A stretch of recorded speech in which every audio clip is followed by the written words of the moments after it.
Assalamualaikum warahmatullahi wabarakatuh. Hari ini saya nak buat ulasan perlawanan di antara MU versus Spurs, yang mana Spurs menang 2-0.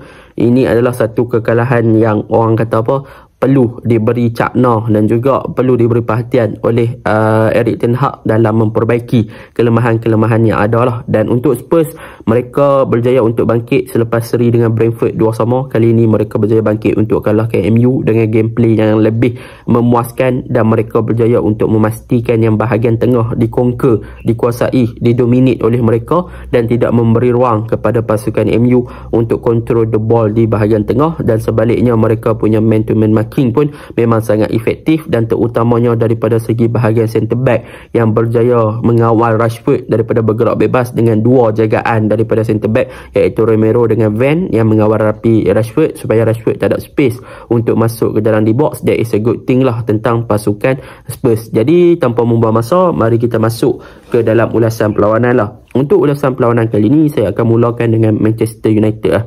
Apakah kekurangan yang MU perlu perbaiki? Kekurangan yang MU perlu perbaiki adalah daripada segi bahagian midfield. Kalau kita lihat bahagian midfield, gandingan Bruno Fernandes, Mason Mount dan juga Casemiro, yang mana untuk game ni MU lebih kepada pendekatan dengan penggunaan dua pivot, iaitu Casemiro dan juga Mount, yang berada di bahagian tengah, yang membebaskan Bruno Fernandes untuk bermain lebih advance ke bahagian hadapan. Cumanya dekat sini, apa yang kita dapat lihat adalah apabila Mount bertindak dengan lebih deeper, maka MU mempunyai kesukaran untuk circulate the ball di bahagian middle third dan juga untuk progress the ball bagi link up play bersama dengan Bruno. So banyak perkara yang menjejaskan kemampuan ataupun potensial yang boleh dikeluarkan oleh Mason Mount, yang terkenal dengan gerakan ataupun lebih kepada offensive ataupun attacking minded punya player. Jadi apabila Mount lebih kepada drop baby deeper punya role, dia adalah lebih kepada untuk melakukan defensive duty juga. That is something yang MU bagus tentang Mount. Tetapi daripada segi outcome untuk menggerakkan serangan, Mount lambat untuk memberi support kepada bahagian hadapan. Dan dalam pada masa yang sama, Casemiro juga tak boleh nak melakukan defensive duty macam mana dia lakukan dalam beberapa season yang lepas. Dia ada dua kemungkinan, sama ada Casemiro ni dah declining ataupun dia punya faktor game orang kata apa, declining disebabkan dia punya umur, ataupun dia punya gameplay masih lagi dalam keserasian untuk mencari match fitness. Jadi benda tu pun perlu diberi perhatian lah. Sekiranya memang betul Casemiro declining dan tak fit dalam game yang ketiga ataupun game keempat, nanti dia masih bermain di orang kata apa, di taraf yang sama, MU perlu mencari seorang pemain proper number 6 untuk bertindak sebagai pivot ataupun defensive midfielder lah, untuk ganti tempat Casemiro. So bila ada seorang proper number 6 yang boleh cover up tempat Casemiro, benda ni lah yang membolehkan untuk Mount bergerak dengan lebih bebas sebagai box to box player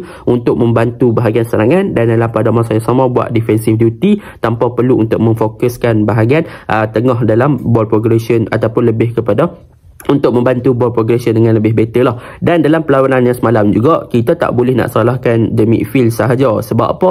Sebab kita lihat kepada struktur daripada pemain-pemain Spurs sendiri, yang mana Ange ataupun coach pasukan Spurs, mereka dia meletakkan salah satu orang kata apa, tactical yang bagus untuk overload di bahagian central. Apa yang dilakukan oleh Ange adalah dia meletakkan Shaw dan juga Bissouma sebagai 2 cm dan juga Maddison untuk cover up bahagian tengah. Jadi apabila peletakan 2 cm Bissouma dan juga Shaw ni, sebenarnya adalah satu benda yang fleksibel dalam melakukan man-to-man marking dan juga dalam mengekang pergerakan pasukan MU untuk kontrol the ball di bahagian tengah, dan mereka akan push untuk pasukan MU lebih kepada serangan di bahagian wide area. Jadi disebabkan itu, kalau kita lihat MU lebih tertumpu kepada hantaran jauh dan juga switch play kepada bahagian sayap sahaja tanpa memfokuskan kepada bahagian tengah, disebabkan keseimbangan dan juga kestabilan yang dilakukan oleh Spurs dalam penggunaan double pivot mereka untuk meneutralkan dan juga overload bahagian central area, untuk membolehkan kesukaran kepada pasukan MU untuk circulate the ball dan juga untuk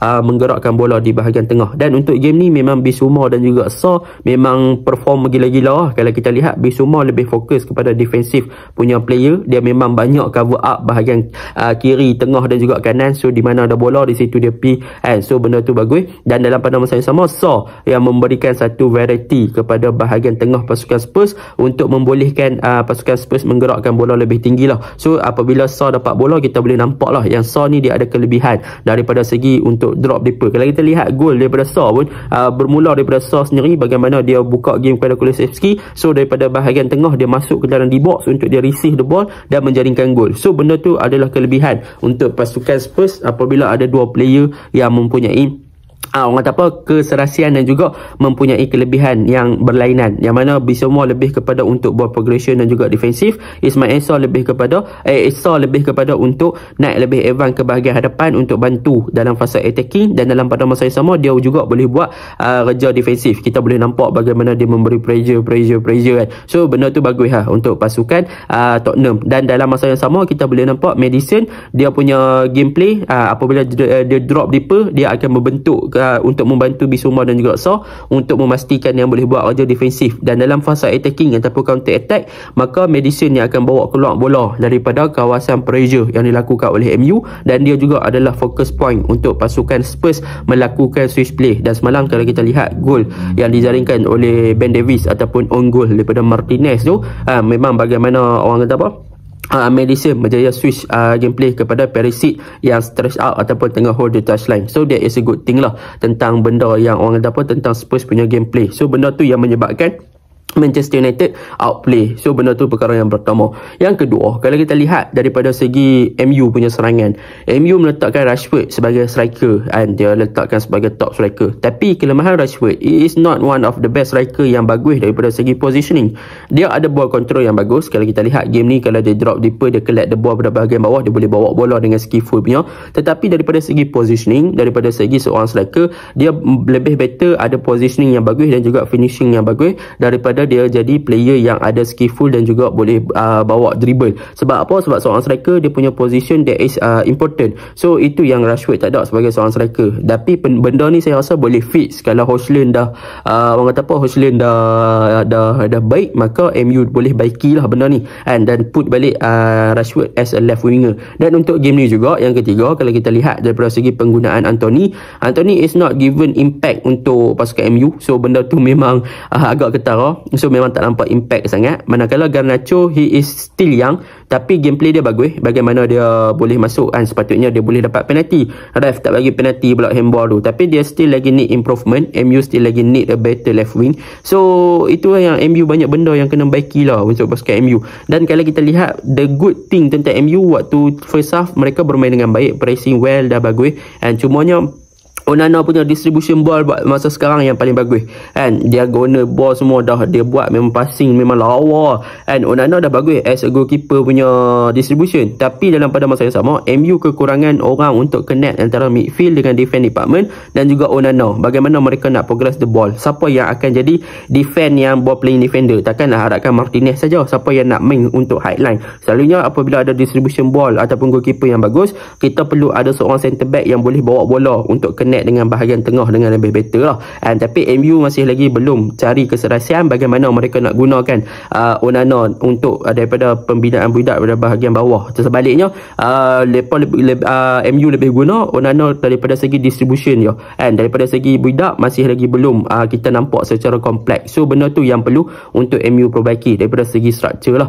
Jadi itu overall untuk MU lah. Semalam memang bermain di bawah below par. Dan untuk Bruno Fernandes, kalau orang buat dia kalau orang buat mistake dia marah, kalau dia buat mistake tak apa. Semalam dia miss tu, sepatutnya benda tu boleh score, dia boleh tanduk melambung. Aduh, sayang betul lah untuk Rashford, untuk Bruno semalam. So rugi lah jadi untuk Spurs semalam, kita boleh cerita macam saya cakap tadi, Shaw dengan Bissouma bermain dengan bagus, Maddison sebagai key point untuk mereka attack ataupun switch play di bahagian attacking force, bagaimana mereka stretch out. Kalau kita tengok apa yang dilakukan oleh Spurs adalah mereka akan stretch out dan juga hold touchline dengan penggunaan winger, iaitu Kulusevski kanan, Perisic kiri. Kalau waktu first half tu mereka bermain dengan sangat efektif, bukan Perisic, siapa dia saya tak ingat nama dah, tapi Son, bagaimana mereka bermain di bahagian kiri dan kanan untuk hold the touchline. Kulusevski Kulusevski is one of the important thing dalam transition untuk menyerang. Bagaimana Kulusevski bila dia pegang bola, bagaimana dia masuk, dia punya ball control dan sebagainya.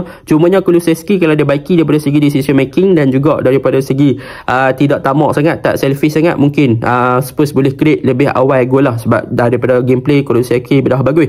Dan dalam pada masa yang sama, kalau kita lihat apa yang Spurs ada adalah daripada mereka punya fullback, iaitu Origi dengan Pedro Porro, yang mana kedua-dua player ni mereka bermain tak main wide area. Apa yang mereka lakukan apabila mereka naik untuk tinggi adalah mereka melakukan underlap dan mereka inverted ataupun bermain dengan lebih narrow untuk connect antara bahagian tengah. So mereka overload di bahagian central lah, di half space. Jadi benda tu membolehkan untuk winger stretch out dan juga hold touchline. Mereka ni akan attract dengan ruang yang kosong. Contoh kita ambil gol daripada Ben Davies, bagaimana Madison open kepada Perisic duduk kat situ, Origi dah masuk ke central half space lah. So benda tu yang perlu untuk pasukan MU berhati-hati, sebab mereka menggunakan mereka punya fullback untuk inverted masuk ke half space ataupun overload di bahagian tengah, dan mereka akan kekalkan mereka punya winger di touchline untuk memastikan yang winger ni tak dijaga. So mereka boleh exploit kawasan tersebut untuk menyerang. So memang tactically memang Ainge bagus lah. Memang coach Spurs tu bagus lah berbanding Ten Hag. Ten Hag masih banyak benda kena baiki. Fix number 6, fix centre back sikit, fix left wing sikit. So benda tu akan jadi lebih efektif lah. Jadi itu je lah ulasan saya. Assalamualaikum.